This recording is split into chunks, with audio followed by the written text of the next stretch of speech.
पूरे देश का माहौल इस समय भक्तिमय है। आखिर क्यों न हो, 22 जनवरी को अयोध्या में रामलला की प्राण प्रतिष्ठा होने वाली है। ये सब हमारे प्रधानमंत्री नरेंद्र मोदी के शासनकाल में ही हो सकता था। अब श्री राम अपने मंदिर में विराजमान हो जाएंगे। भगवान राम से लोगों की आस्था जुड़ी हुई है। आज का वीडियो भी उनसे ही जुड़ा हुआ है। आज आप जानेंगे भारतीय सिनेमा में भगवान राम पर बनने वाली पहली फिल्म के बारे में, जिसने लोगों के अंदर भगवान राम के बारे में जानने में मदद की। तो आप देख रहे हैं फिल्मी इंडियन, मैं आपका दोस्त भानु। भारत में सिनेमा की शुरुआत दादा साहब फाल्के ने की थी। वही सिनेमा के जनक भी कहे जाते हैं। दादा साहब ने 1906 में जब पहली बार द लाइफ ऑफ क्राइस्ट देखी तो फिल्म में जीसस के चमत्कार को देखकर उनके मन में भी भगवान राम और कृष्ण को पर्दे पर उतारने के बारे में सोचने लगे। इसी क्रम में उन्होंने अपनी पहली फिल्म 1913 की राजा हरिश्चंद्र बनाई।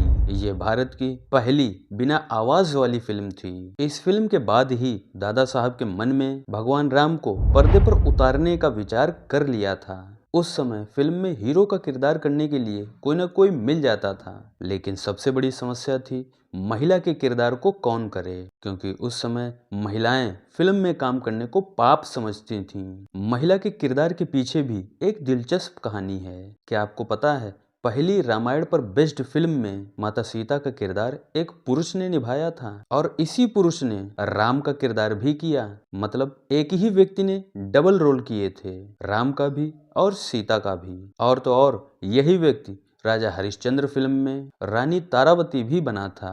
आइए जानते हैं इसके पीछे की कहानी। हुआ कुछ यूं था, राजा हरिश्चंद्र की कास्टिंग चल रही थी। मेल किरदार तो मिल गया, लेकिन फीमेल किरदार कोई महिला करना नहीं चाहती थी। पेपर में ऐड देने के बाद कुछ महिला सेक्स वर्कर्स ने ऑडिशन दिया। वे सभी उस कैरेक्टर में फिट नहीं बैठ रही थीं। दादा साहब काफी परेशान थे।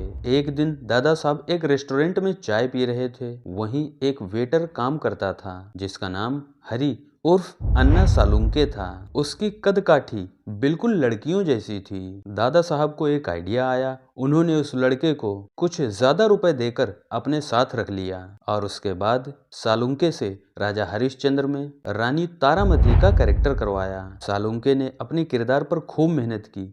फिल्म चल गई। अब बारी थी भगवान राम पर फिल्म बनाने की, तो दादा साहब ने लंका दहन नाम की फिल्म बनाने का फैसला किया। सालुंके की एक्टिंग से तो दादा साहब पहले से ही इम्प्रेस थे, तो सीता का किरदार उन्हीं की झोली में पहुंच गया। लेकिन राम के किरदार में फिर पेंच फंस गया। उनके किरदार के लिए कोई भी फिट नहीं बैठ रहा था, तो दादा साहब ने सालुंके को ही राम का किरदार भी दे दिया। इस तरह से रामायण पर बेस्ड पहली फिल्म लंका दहन बनी।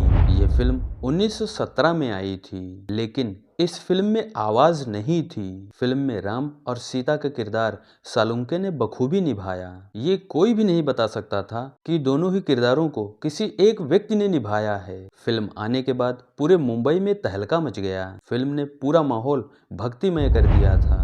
फिल्म इतनी चली कि हर रोज पैसों से भरे बोरे बैलगाड़ी पर रखकर प्रोड्यूसर के घर जाया करते थे। कुछ जगहों पर 23 हफ्तों तक फिल्म चलती रही। पूरे थिएटर में मंदिर जैसा माहौल था। जिधर देखो उधर श्री राम के नारे गूंज रहे थे। बिना आवाज के भी फिल्म देखने में लोगों में गजब का उत्साह था। यह पहली बार था कि लोग श्री राम के चमत्कारों से अवगत हो सके थे। उसके बाद से अभी तक श्री राम पर बेस्ड कई फिल्में बन चुकी हैं। कुछ चली तो कुछ नहीं चली। तो बस आज के वीडियो में इतना ही। उम्मीद करता हूँ वीडियो आपको पसंद आया होगा। धन्यवाद।